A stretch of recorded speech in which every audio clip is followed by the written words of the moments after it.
வணக்கங்க. ஒரு எளிய வழிபாட்டு முறை எதுக்கு தெரியுங்களா? ஒரு அரசாங்க வேலை கிடைக்கணும்னா, இதை செய்தால் கிடைக்குன்றதுக்காக இதை நான் உங்ககிட்ட சொல்கிறேன்.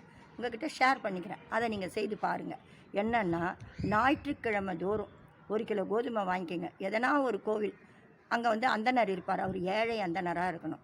அவர்கிட்ட எடுத்துகிட்டு போயிட்டு கடவுளை வேண்டிக்கின்னு அரசாங்க வேலையில் நீங்கள் அமரணும்னு மனசில் நினச்சிக்கிட்டு அந்த அந்தணர்கிட்ட இந்த 1 கிலோ கோதுமையை கொடுத்துருங்க. கொடுத்துட்டு நீங்கள் கடவுள்கிட்ட நம்பிக்கையோடு வேண்டிக்கிட்டு வாங்க. உங்களுக்கு நிச்சயம் அரசாங்க வேலை 9 வாரத்தில் ஞாயிற்றுக்கிழமை 9 வாரம் நீங்கள் செய்துட்டு வந்தாவே கிடச்சிடும். அந்தணர்னால் யார் தெரியுதுங்களா? கோவிலில் இருப்பார் பாருங்க, ஐயர். அவர்கிட்ட எடுத்துகிட்டு போயிட்டு கொடுங்க, வாங்கிப்பாங்க. வாங்கிட்டு 9 வாரம் அவர்கிட்டே கூட கொடுக்கலாம், இல்லை மாற்றியும் கொடுக்கலாம். கொடுங்க. ஆனால் 9 வாரம் 9 கிலோ கோதுமையை ஒரு கிலோவாக வாங்கி ஒரு ஞாயிற்றுக்கிழமை செய்திங்கன்னா